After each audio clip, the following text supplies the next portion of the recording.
recording and we'll just take it from there. Okay. I'll probably edit a little bit too. Okay. Okay, you also recording? Yeah. Okay. Hopefully it works because I just hit the record thing and it looks like it started. So. Okay. Okay.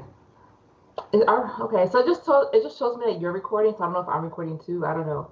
Yeah, mine just has a little red dot and it says stop recording in blue next to it.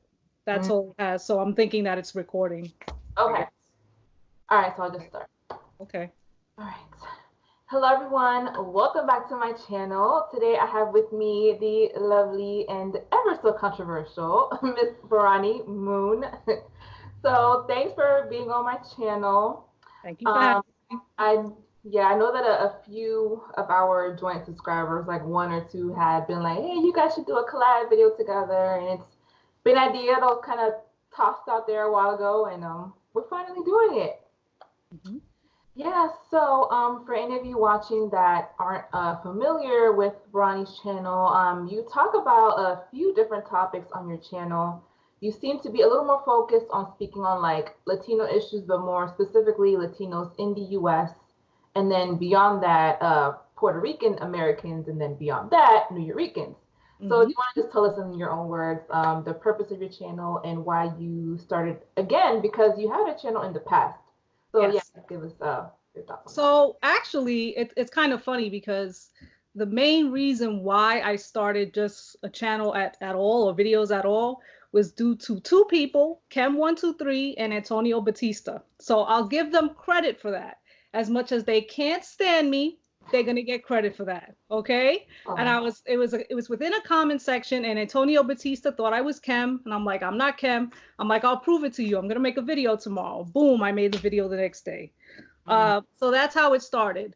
Okay. And with regards to it also being due to Chem123 always has the same narrative when it comes to Latinos here in the States, and how he says that we shouldn't be talking about issues within Latin America. So it's like, okay, you know what? He probably has a point. I was like, you know what? There really isn't that many people talking about Latinos here in the States. And of course, there's nobody talking about New Yorkers at all. If anything, all I see is comments just degrading us, like putting us to the floor, especially the women. So it was like, you know what? Maybe I should make that the focus of my channel. And it kind of spiraled into that with time. Because in the very beginning, I had a few people ask me for interviews, but I was still kind of unsure of what to do and whether I was even going to keep making videos or not at all. Yeah. And then I was like, you know what? This is not that bad. I'm just going to keep talking about this, and that's it, and see what happens from there. So yeah. Okay, yeah. So speaking about like Puerto Ricans and New Yorkers, I didn't realize it was like such a thing until coming onto YouTube, and even some of the Puerto Ricans that comment on my channel, they seem to have a very negative view of New Yorkers, and but we do. I'm not gonna lie, like we do have, a lot of negative stereotypes. It's true, and a lot of us fit those negative stereotypes. And there was even a point within one of the videos that I made that I'm like, I know that I'm gonna do or say something one day, and people are gonna be like, you see, she's just stereotypical New Yorker. She's just like what, and it's already happened. When I snapped that Chem123, within somebody's live stream, that's when it happened. So I knew that there was going to be a point that I was going to do or say something that people are going to be able to use against me and use it as a means to justify their reasoning for not liking us as a group. Do we have our bad apples? Yes. Is there a lot of ghetto ones? Yes. I'm not going to lie. We are. I know that I have it in me too, a little bit. It's where I was born, and it's where I was raised. So I know that to some degree, there's going to be aspects of me that's going to come out.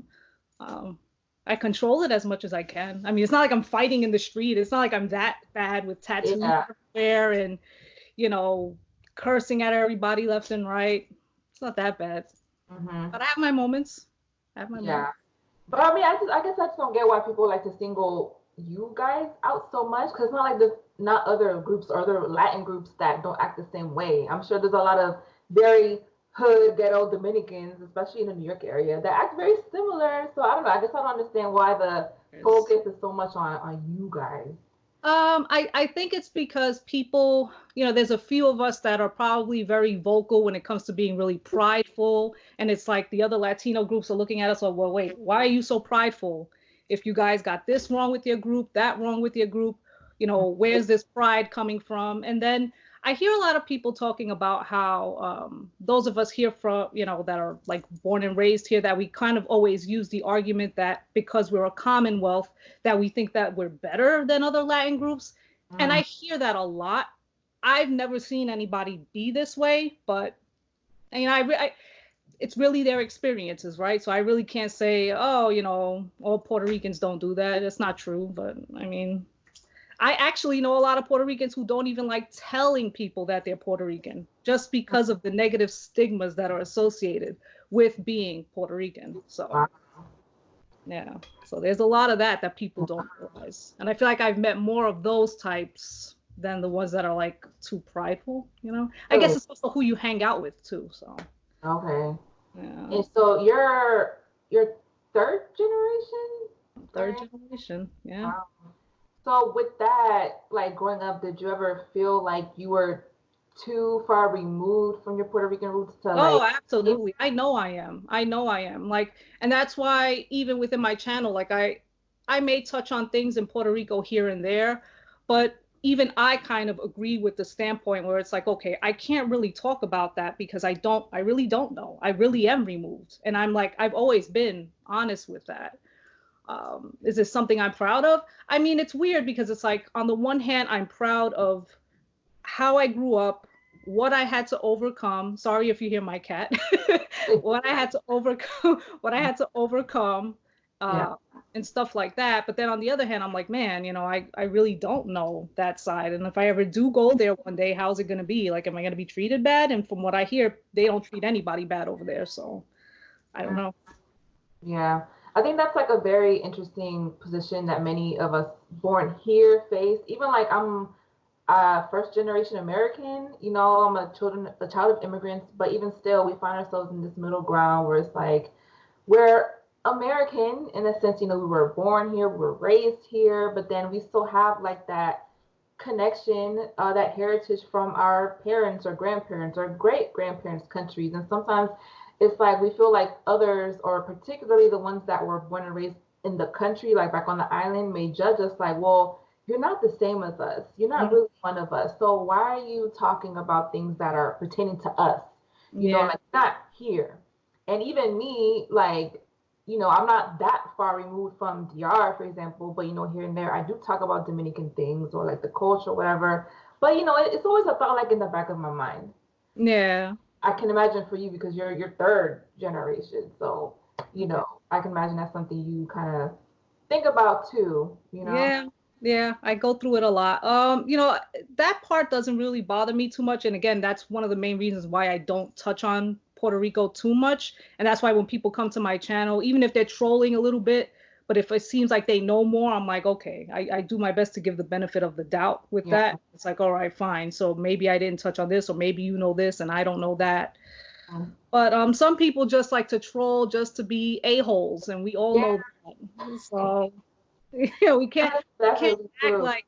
can't act like all of these people that troll are just trying to give constructive criticism. No, they're just trying to criticize, and that's it. It's not constructive. It's not constructive if they come to my channel calling me an NIJJER Puerto Rican. That's not constructive. Yeah, not at all. It's an insult. Yeah.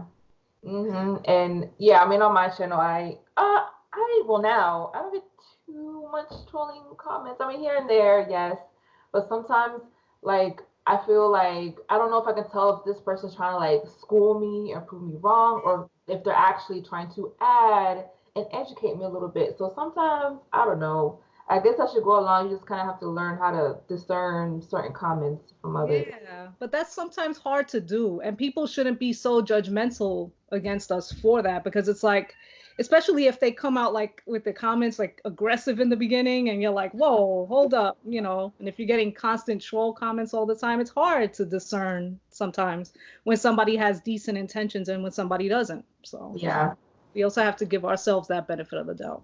Right.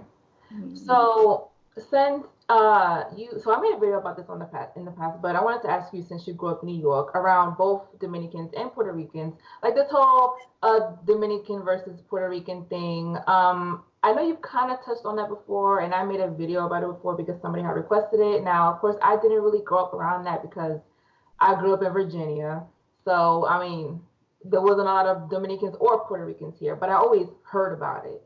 So growing up, did you experience that? Did you see a lot of beef between both sides? I did, but it wasn't until I got into high school that I saw it. Because when I in elementary school and junior high school, there were Dominicans in my school then too, and that didn't happen. It wasn't until I became older that I saw like this weird shift, where people were just more aggressive. Both sides were more aggressive to each other.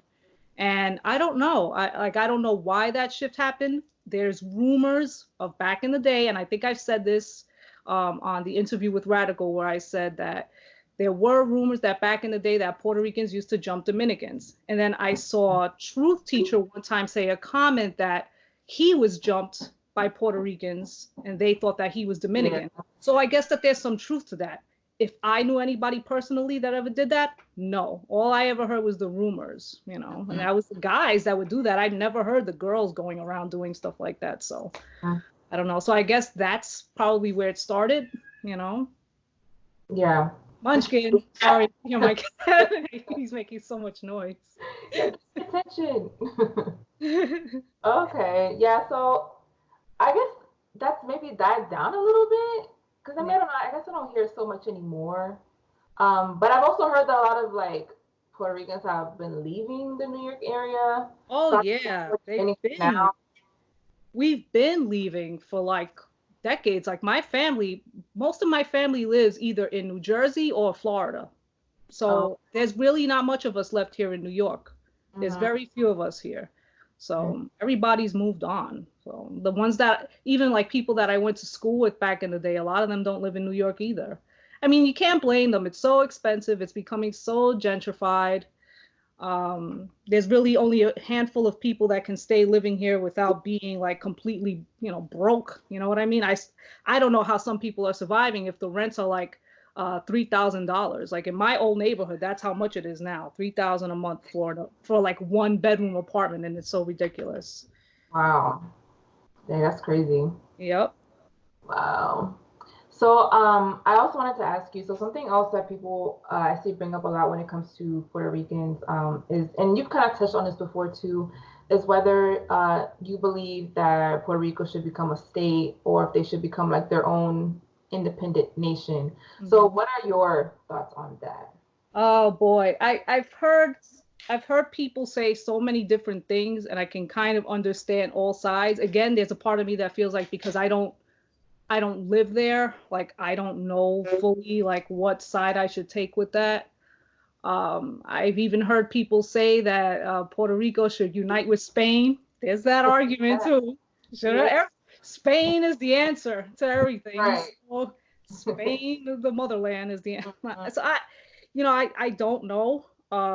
I could understand why people would say that we should be independent, but are we really in a position where we can be independent? I'm saying we, like I live there, but really, like how bad is Puerto Rico doing right now that if it would be like, okay, you're on your own, and they're gonna be like, what? Like on our own with what? With nothing, because now on top of Hurricane Maria, now they got the freaking coronavirus to worry about. It's like they've been hit back to back to back between Hurricane Maria, then all these earthquakes happening back to back. It's like nonstop. So, I don't know what would be the answer and what would help. And then people are like, well, they have to get off of government assistance. It's like, well, but then from what I've heard from actual Puerto Ricans themselves that they've told me, there's nothing over there. So it's like, if they're not on public assistance, how are they going to survive? Like, there's no jobs over there. And then after Hurricane Maria, it's gotten even worse. Yeah. That's what I mean. Like, I don't know if I really know the answer to that, because I could kind of see all sides. Fine, they shouldn't be on government assistance, but if they're not, then what's the solution for them to not be on government assistance? Who's giving them jobs? How bad is the infrastructure over there? Because from what I read, it's shit. So they got to build things. Build what? How? With what money? From where? from us than are they independent if they get money from me. So it's like it's like a circular, a circular conversation. Yeah. Yeah, gotcha. Yeah, that's a tough one. I wouldn't know what I don't know what would be the answer for that either. I Yeah. mean, I guess I don't see Puerto Rico being that different than I guess some of the other Caribbean islands. And I mean, they're doing it, you know. I mean, they're struggling and well, some of them are quite struggling right now too. But yeah, I don't know. That's a tough one because I've seen people kind of talk on both uh for both sides of the argument as well. So the next thing I wanted to ask you is something else that you've talked about on your channel is how you believe that Latinos should be their own race. Mhm. So I guess when some people hear that, they're kind of like confused by how, Mhm. because you Latinos as a whole wear a mixture of many different things. So how would we now group ourselves as being this new race? Because then wouldn't that be kind of changing what the definition of a race even is? Like how would we do that? Well, I guess okay, so let me backtrack. So why do you think Latinos should do that? So especially within here in the States, everything is very race based, and that's one of the things that you hear a lot of Latinos complain about. We're always complaining about everything is it's all about race. It's all about race. Latin America is not about race. It's not about race. But if that's how things are operating here, how good is it doing us as a group for us to be putting ourselves within the white group or the black group? Has it been benefiting us at all? And also, we have to take into consideration when it comes to race is also class in this country in a way, as much as we may not want to see it that way. That's kind of how this country operates, where race and class are kind of almost the same thing. Even though you have all these poor whites, it doesn't necessarily matter. Um, so for me, I kind of look at it, well, maybe things would be better for us if we at least start from there. And I know that one of the biggest arguments that you would hear is like, okay, well, if we call ourselves one race, then how does that take away from the discrimination against Afro Latinos and stuff like that? And I can see why people would make that argument, but I guess I also see that if we were all together and kind of lumped with each other, there's a lot of us here in this country. Mm-hmm. Wouldn't that benefit us financially, I would think, as a group, if we just did things for ourselves first before we started getting ourselves and lumping ourselves with other groups? One of the articles I did the other day from the Vera Institute, it kind of spoke about how Latinos are not being represented properly in jails because of how they're being classified by race and how most of us are being classified as white. And I even made a point where Dominican Renaissance within one of my comments said that he was classified as white by a cop one time. And, we laughed and it was kind of a joke, but at the same time, it's like, well, how many Dominican Renaissances are out there that are being classified as white? And are they getting the benefits of being labeled as white? And it doesn't look like they are. No. So, see what I mean? So who is that really benefiting? It might be benefiting the numbers for white people, but it's not benefiting us at all because people will still look at Dominican Renaissance and be like, that's a black man. Most people. I mean, he might argue me with that, but in this country, most people would consider him to be a black man. Yeah. I don't know. I hope that answered the question. I don't know if that answered the question. No, it did. And I mean, I get what you're saying too. I think to an extent it would, at least within the American context. Yeah, that's what I'm really talking about. I can't define things outside of America. I can't. Yeah.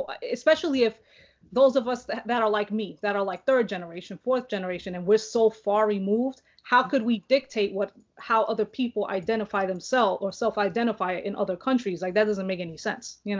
So I think that we would definitely have to, that's something for us here. As far as in other countries, I could say I would agree that they should just stay identifying themselves by nationality, but that's just me. That's just me. Yeah. No, I can agree with that too. I mean, at the end of the day, Latin America is huge. So I think it's like kind of silly to think that every Latino from every country in Latin America is going to have the same experiences, or like things just function differently within each country. Every country has their own very unique culture, this and that. But I think once they come to the United States, I do think we do begin to experience many similar things. I mean, even within like just one metropolitan area, you have Latinos or Latino Americans of various different backgrounds, but we're living in the same neighborhoods. We're experiencing the same type of things. So I think in that sense, it could benefit us again within the U.S. Yep. to identify as our own race or group or whatever race. I don't know if race is even the right word. Yeah, I know. Because again, you have whiter Latinos, you have blacker Latinos, you have more indigenous Latinos. So in that sense, it's like, well, how can y'all be the same race? But I mean, you know what we mean, like our own group. Okay. Yeah, from that sense, I definitely can see the benefit. But like you also said, I also can see where some will be like, well, identifying as the same race, how then do you talk about the more marginalized groups and their experiences? Now, I don't know if I can say that the experiences that these marginalized groups have in Latin America necessarily translate here in the United States. I don't know. Yeah. I don't know.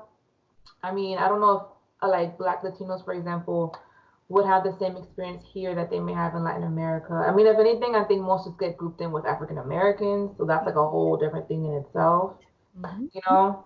But yeah, I mean, it's very complicated. It is. It is. And we also have to factor in that a lot of this country is far behind with this stuff. I mean, we have these little platforms here on YouTube and different parts of social media where you have different Latinos speaking on different things. But if you speak to like the average white American in the middle of the country, and there's a lot of them, they're gonna be like, well, aren't you a Mexican? Yeah. So, right.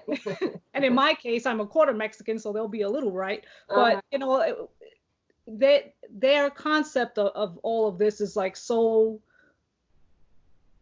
they're far gone in a way. It's like they have no idea what's going on. So it's like I would say that it's really up to us to how we're going to, go from here. Where do we go from here? Am I going to leave how I define myself to some white person in the middle of the country just because they're white? Do they have that type of power over me and how I identify? No.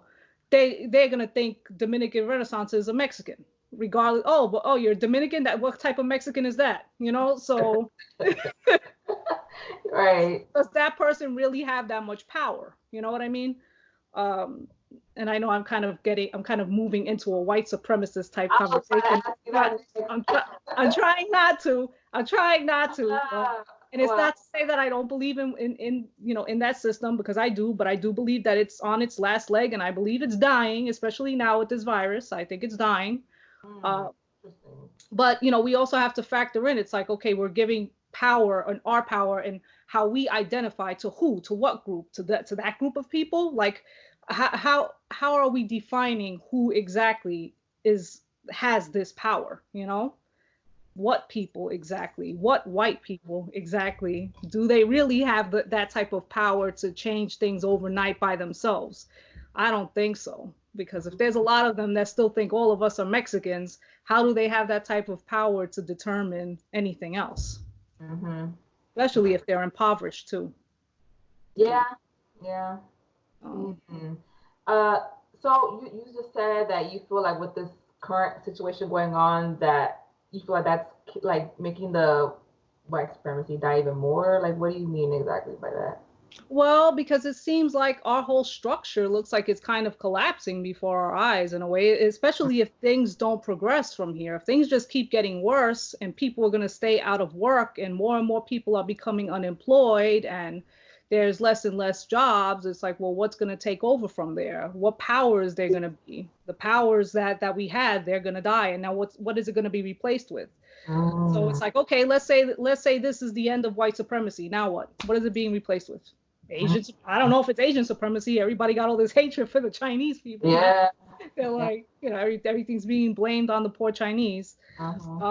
But so I don't know if it's them that is. So who's gonna take over? What's gonna take over? We don't know. Yeah. You might be right though about it being on its last leg.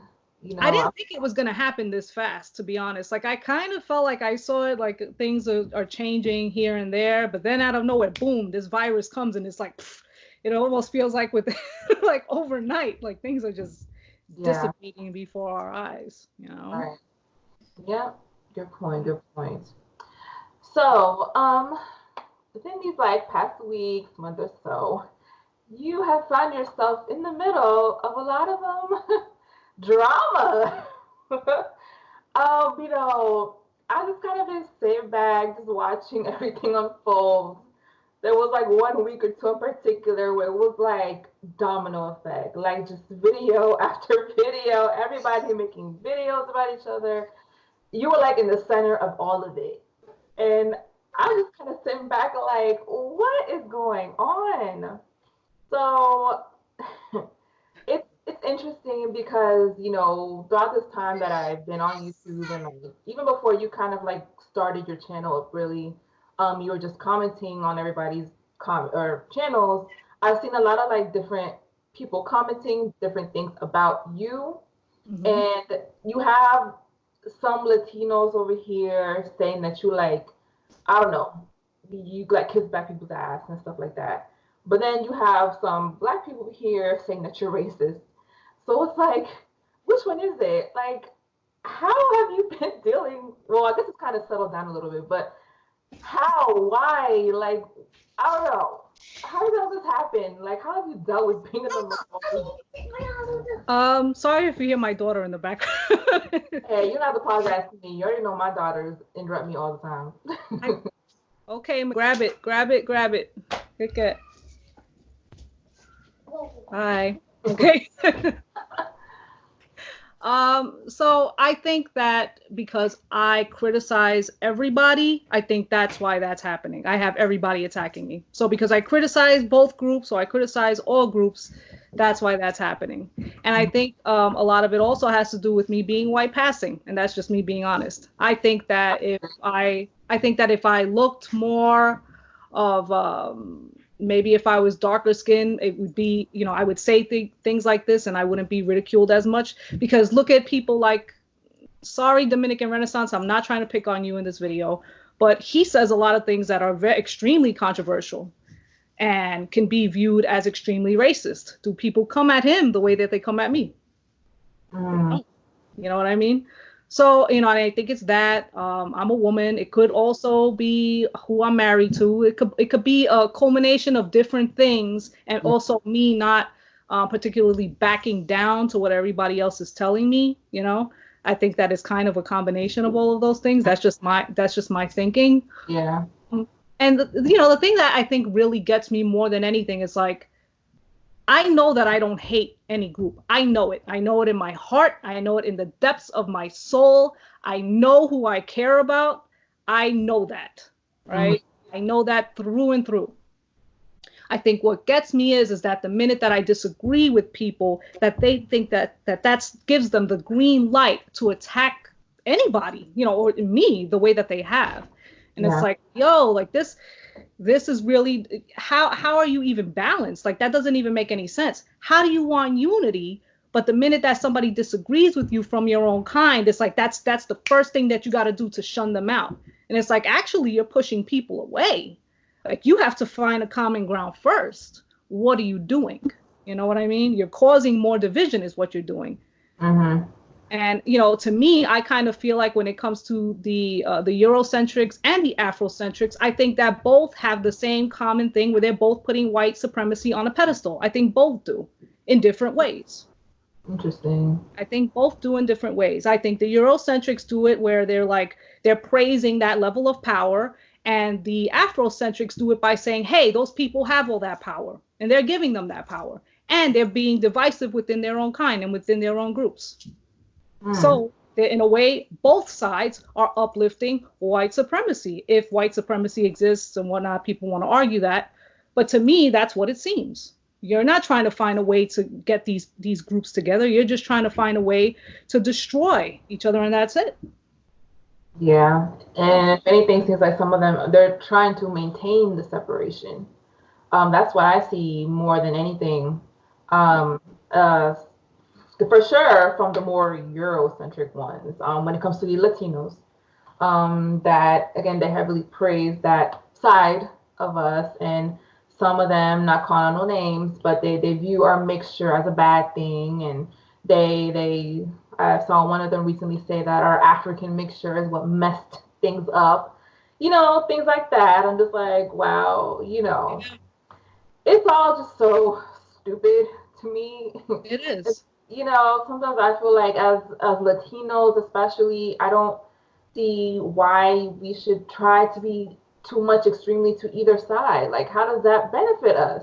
Right. And it really is levels of self-hatred, because if they're saying that about their African side, which is within them, they are having a level of self-hatred. They really hate that part of themselves. They're saying that because of this, I am a weaker person, or I'm a lesser person. So in a way, they're insulting themselves. And with the Afrocentrics, they're doing the same thing when they're putting down their European side. Yeah, It's the same yeah, thing. It's like you're saying that you're less than because of what the blood that runs through your veins that you couldn't determine. That wasn't your choice. that's true. You Yeah. didn't choose how to be brought into this planet. You didn't. You have to accept everything that you are. You burn in the sun, it's okay. It's okay. If you don't, it's okay. That's how you were brought into the world. You got to accept it. You have to. Yeah. And instead of trying to fight it and fight everything that's within you, like, embrace it. But why can't you embrace it and help other people at the same time?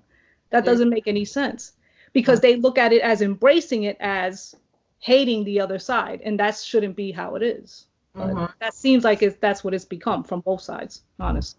Yeah, and see, I find myself in like this weird kind of ground sometimes because it's like, well, I'm mixed, but I'm darker skinned. So of course it's expected that I would identify as being black, or maybe some would even expect me to denounce my European side, but I don't. And Right. so that has made certain people look at me kind of funny, like why would you embrace, the great blood or your slave master's blood and blah blah blah. And I'm like, first of all, my grandfather was white on my mom's side. I'm not going to denounce that. But even further than that, like, I just think that while we should be able to recognize that those things did happen, slave rape and all that. I mean, that happened. It most definitely did. There's no point in trying to deny it. But I also don't agree with some people that say that that's like the sole source of our European ancestry. I think that's kind of unrealistic to believe that. It is unrealistic, because Especially. there were people from all different parts of Europe that migrated to different parts of Latin America on their own. And Mm-hmm. that happened all throughout history. It definitely happened in Puerto Rico, and that had nothing to do with slavery. So Yeah. unless we can go back and get further and further into our DNA history and find out if we really do have that, the slave master's blood, I mean, and then if we do, then what? Mm-hmm. Does that give us the green light? Okay, now you have to hate yourself now because Yeah. somebody in your family, 500-600 years ago was a slave owner that you had no control over. You didn't ask for it. It's almost kind of similar to the way some people, hate biracial people. It's like you got these two, a racist black person and a racist white person, and they have a baby, and then both people end up hating the product. It's like, Yeah. why did you do that? Why would you do that? Why would you procreate? Mm-hmm. So in a way, I kind of look at us, like people from Latin America, as like those products of that. Like, we're the products that now we don't know whether to like ourselves. We don't know whether to love ourselves. Some of us say that we do, but then we're, ostracizing other people from our group. It's just a mess, and we're all mixed. Yeah, that's why I feel like, we can acknowledge history, we can acknowledge the bad or the racism that still occurs, but I don't see that as now we have to like pick and choose what side of us to hate or what side to embrace. Like you said, you can't control how you came into this world, you can't control who your ancestors were, so just embrace who you are. Yeah. Just embrace it. I think that's a much easier way to go about life than trying to pick and choose what sides to hate. So the other like kind of big topic that you kind of found yourself in the middle of with all this drama is this whole thing of light skin privilege. You have been very, I guess, vocal and firm in your stance that you don't necessarily, within the American context, believe that it's this huge thing. Yeah, I don't. You don't consider yourself a beneficiary of light skin privilege. And so, from what I've seen in comments, is I guess some may agree with you, but then there's others that feel that you're being disingenuous or that it's your own privilege that doesn't allow you to see that you have privilege. So, how did you get to that mindset, I guess? Because I've also seen a few comments saying that when you had your old channel, that your thought was different. That It you was. on the opposite It end. was. It was very different. It was. What happened? How did you now get to this point where you believe like you do not have light skin privilege or white passing privilege, whatever, for you? Because I guess when I think back to not only my life, I think back to like my parents, their history, how they grew up in this country, how they were discriminated against by all sides. I was discriminated against by all sides. I'm even discriminated against within my own kind. Even on here where, you know, we kind of go back to how people feel about Puerto Ricans, New Yorkers in general. I'm still getting discriminated against by even by other fellow Latino people, which to some degree would be considered my own people, right? And with regards to whites, I have said that there has been times that some of them have thought I was white, but a lot of times they don't. A lot of times they see whatever it is that they see in me, whatever it is that they see when they look at me, that to them looks different, or they're like, oh no, you're definitely not one of us. They let me know that. They're more passive aggressive about it. They're not as, oh, you white bitch, the way maybe some, you know, Black Americans online are. But they do show it in certain ways, and that happens to me in real life. When it comes to how I'm treated by, you know, by Black Americans, honestly, the treatment in real life wasn't as bad. Online, it's a different story. Like, this is a whole new thing for me. Yeah. But I have had Afro Latinos, and I've said this before, like a lot of my experiences, I base that on my experiences with Afro Latinos. Those are usually the people that would make fun of me the most. Afro Caribbeans, Jamaicans, Trinidadians. Those are usually the people that would make fun of me the most. And then when there's kind of like this topic of that, you know, that I had this certain privilege and that it's basically like insinuating that I had it so easy. And in my old channel, there were times that I went into details about certain things that happened in my life and how my upbringing was and how it wasn't good, and how not just that I grew up in the crack era, but things that happened within my own home and that I grew up in extreme poverty. It's like, well, what was my privilege? You know, I didn't have anybody protecting me. Nobody gave a shit of me being light or white passing. It didn't do anything for me. I wasn't saved. You know, I had to save myself. So, you know, I think when I started to notice on certain pro-Black channels, not all, certain comments that I started to see where there was just this extreme vitriol for people who are Latino coming from, you know, from Black people, I was like, wow, like I didn't know that this was that extreme, and it is. And it started to make me a little upset. I was like, whoa, I'm here thinking everything is okay, and it's not okay. And they're telling us it's not okay. And then they're telling us that we're taking from them. And I'm like, taking from you how? Who's taking from you? What are you talking about? The same, we grew up in the same area. We had the same opportunities there. Both of those things were there for both of us. We were both discriminated against. What are you talking about? Now things are changing. Now you're acting like we didn't grow up the same. Now the roles are changing. Now everything is trying to fit a certain narrative. And, you know, you also have to question who's behind these accounts. Are there people behind these accounts that want the division? They want us to stay separated. Right. You know? Yeah. I know that kind of went off in a tangent, but. Yeah, I mean, when it comes to that whole topic of who has what privilege, I mean, I've seen that being a topic of conversation a lot more amongst certain channels too. When I don't know, I feel like everybody's trying to point who has privilege. You have privilege that I don't, and you have this privilege that I don't. You know, and sometimes I'm like, I don't know what exactly to think of it all, because for me, you know, growing up in the United States, whenever I heard of this topic of privilege, well, no, I guess it was more colorism, but that I guess, goes hand in hand with what people perceive to be this privilege. So, lighter skinned people, they're the ones with the privilege. So for me, I always heard of it more from the side of, darker skinned people saying that lighter skinned people have this privilege, but now I'm seeing like the opposite, where lighter skinned people are saying, no, we don't have all this privilege that you're talking about. So, I mean, I guess that's more specifically within like the black community here in the United States. So I've kind of seen people like on both ends. And then, within the Latin context, I mean, I definitely see more people saying that lighter skinned people have privilege and that they're more desired and this and that, which honestly, and you said this too, I think, on your channel, like what a lot of this seems to boil down to is who is being more desired by men. Okay? Whether it's within the Latin context or the Black American context, that is what I see a lot. Who are these men desiring? Who do they want?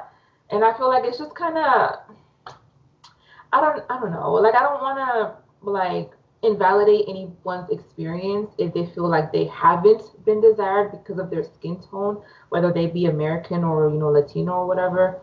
But at the same time, like, why are we basing so much off of who these men want? Like, if a certain man doesn't want you, who gives a shit? Like, I'm sure there's plenty of men that will want you, regardless of your color. And, you can be dark skinned with kinky hair. Like, there's going to be a man out there that's going to want you. Exactly. But it's like everybody's trying to say, well, you have this privilege and you have that privilege. Even with me, somebody could look at me and be like, well, you're dark skinned, but you're Latina, so you have that privilege because men are still going to think that you're exotic. It's like, okay. It's like it's always an excuse. In a way, it's like always an excuse, and it always goes back to, like you said, to what guys like. And it's like, and the thing is like it's such a small percentage of like just interracial relationships at all. Never mind my type of mix. I mean, I'm probably like the smallest minority. But just within like that, it's like, especially like when it comes to like it always ends up coming down to like dark skinned black men and what they prefer.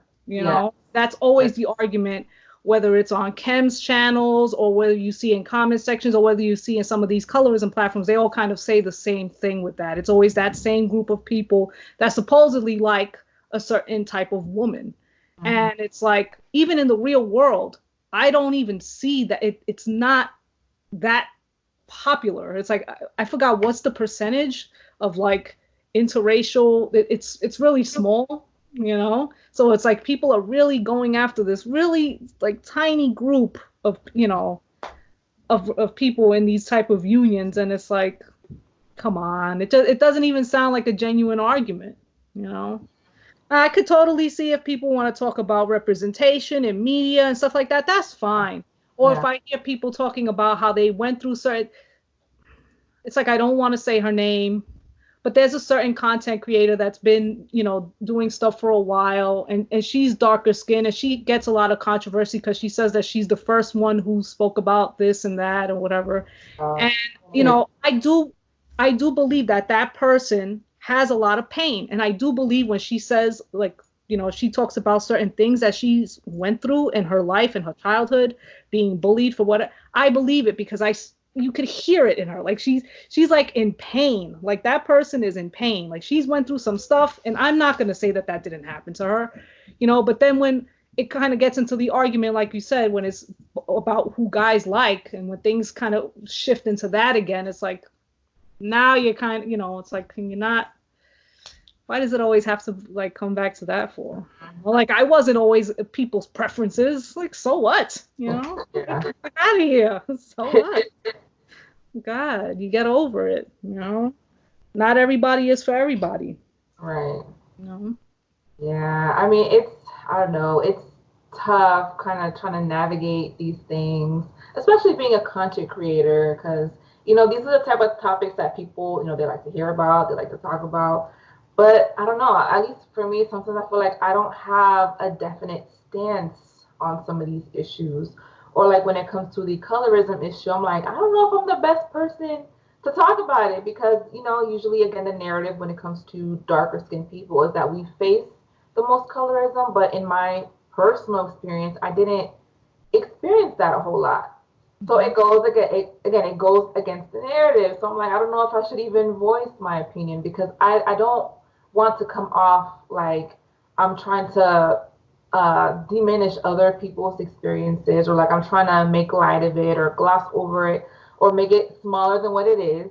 But at the end of the day, I can only speak from my experience. And in my experience, I didn't get a whole lot of shit for being darker than some of my other family members, you know? And there's a lot of, yeah, and there's a lot of darker skinned women that are saying the same exact thing that you are. And they always get heat for it. So it's like, even they are kind of getting to the point where they're like, I can't even say that I didn't go through these things that these other women are saying, because if I do, then I get attacked for it. So it's kind of a shame. It's like you have to either fall in line with what these people believe and their experiences, and you have to discredit your own experiences and just say only their experiences are right and yours is not right. And if you don't do that, then you should be ostracized. Mm-hmm. And that's kind of how it's becoming, especially on social media. Yes, it definitely is. Yeah. I'm like, man, I'm just about to just keep my opinion on certain things to myself. It's a shame, because it's like, when you think about it, especially the things that we argue about, these are really first world problems. They really are genuinely first world problems, the stuff that we talk about. Mm-hmm. And it's like, in the scheme of things, it's like we're ostracizing each other for first world problems. It's so ridiculous. It's so ridiculous. And the more that we do that, then we don't work together and things will never improve for us, right? We're not finding a common ground. That's not happening. All we're doing is trying to find more and more ways to divide. A few years ago, there was less ways to divide each other than there is now. It seems like every year there's going to be coming up with something else. Next year, it's going to be, you have to be this skin color with this hair texture and this eye color. And if you're not, then you didn't experience anything. Like, what? Yeah. Well, I have those three things, but I have a different type of hair texture. What? No, that's privilege. What are you talking about? Like, oh my God. It's like, it's becoming worse and worse. It's so dumb. I mean, I think part of that's also too because no group is a monolith. So of course you're gonna have people with very different opinions. I mean, I think within the Black American context, you have people with very different opinions, and definitely within the Latino context, you have people with very different opinions. So it's hard. It's hard to find this middle ground, or I don't know. I mean, like you said before, sometimes it's like, man, Latinos hate on each other more than other groups hate on us, or we hate on them. It's like within our own group. It's just so much, I don't know, division sometimes, and just discord. Like, I don't know. As much as the idea of Latino unity, it sounds nice and great, but I don't know. I just don't feel. Well, I know, especially nowadays, where, like I said, where people we're just finding more and more ways to divide. Forget it. If we were already divided by nationality, now we're just dividing ourselves by color too. So like, wait, okay. So does that mean that the people that are of the same shade but of different cultures are now going to come together? Like, how does that work now? It's just, it's so ridiculous. Yeah, I mean, that's basically like the idea behind like Pan-Africanism, basically.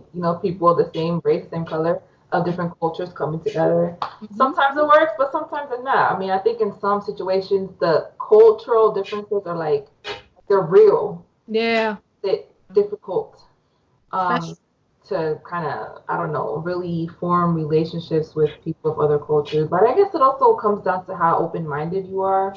Yeah. How open you are to, I guess, learning about someone else's culture and trying to look past those differences and instead focusing more on the similarities that you may have with that group, Yeah. So yeah, it's hard being on YouTube. It is. It is. And, I look at some of the stuff you go through and I'm like, dang, girl, I don't know how you do it. But yeah. I mean, so far I'm okay. So far I'm okay, but I don't know. Like I kind of did expect it, so it sounds weird because I was like, before I put myself out there, before I even did my first video, I'm like, if you start talking about certain things, you're gonna get hit the hardest. And like I told myself that, and I was like, is it worth it? And I'm like, I think it's worth it. I'm like, there really is no Puerto Rican representation on here at all, especially while talking about the things that I talk about anyway, Yeah. and being as fair skinned as I am, right? There I have seen that there's other Puerto Rican YouTubers on here, but they're not lighter like me. They don't really talk about the stuff from my side. You know what I mean? It's more from, the Afro Latino side from what I saw, which is fine. But I figured, okay, like there's literally none that I know of that are like me, so I'll give it a shot. Yeah. I'm giving it a shot, and it's tough. It's tough. Some of these people have no chill, and Yeah. they're lucky because they do things and they're still anonymous. Exactly. They do things and they're anonymous, because if they weren't anonymous, there's a bunch of like keyboard thugs on here. That's all oh it is. yeah. Have no picture up on their profile, just talking all this ish. Mm-hmm. Like, daggone well, how these people wouldn't say this stuff to your face if they had the Yeah, but that's always how it is. And then I get threatened for not saying stuff, and I'm like, oh, you would never say this and this to somebody. I'm like, why would I not? What I said wasn't even bad like that. Why would I not say? I have said things like that to people's face. What are you talking about? Like, God, like people are like, I mean, sensitive is not even, I don't know if it's a millennial thing, because I really don't necessarily know how old everybody is, but I'm not a millennial. But these people, it's like, I'm like, wow. And I think I've taken some pretty hard hits on here so far. So I'm not saying that I want it to be any harder, but I know that they dish it, but they can't take it, because if they could take it, they would show their face the way I show mine. But they don't. That's how I know that they can't take it that way. I know that they can't. So I know I'm stronger than them. Mm-hmm. Yeah. Until they start showing their faces the way I show mine, then I don't want to hear it. Right. Some of these dudes are pussified. Facts. They are. They are. Seriously. Like, ugh. Like, how are you some of like the biggest haters out there? Like these men. Yeah. Like, I don't understand. Yeah. I really thought that maybe it was gonna be women coming, and it's not. So far it's only been guys. So yeah. Like, all right. I do give, even the people that I don't necessarily agree with, if they're showing their face, I do give them credit for that, because at least they're standing on what they say. Even if I don't agree with it, I'll give them that credit. That person could stand on what they say because they're showing their face when they say it. Now, these other people that don't, I don't know what to say about you. It's like, are you even who you say you are? We don't know. Right. We don't know. Yeah. Gotcha. Well, I think this concludes our interview. So I'm glad we finally got the chance to do this. I have actually wanted to go out with you for a while. So I'm, happy we finally did it. And you're able to, I guess, I don't want to say defend, but, say what you really mean, because people, they really like to, I think, misconstrue your message. Yeah. And they like to label you certain things and say that you're racist and this and that. I'm just like, I don't see it. I don't know. Yeah, it's a big mess. But for any of you out there listening that would like to hear Ronnie speak on more of these things, I'll link the link to your channel in my description box, and I'll probably put it in the pinned comment as well, especially just any like Puerto Ricans out there. Again, Barney does speak on Puerto Rican American issues specifically, so definitely check her channel out. So yeah, again, thank you, and we should do this again sometime. Sure, thank you for having me. I know that this might get you a lot of pushback, so hopefully it doesn't. Hopefully it doesn't. Hopefully they just come to my channel and troll me. I can handle it. I can handle it. All right. Well, thanks to everyone who listened. Again, go check out Ronnie Moon's channel, and I'll check you guys in the next video. Bye. Bye.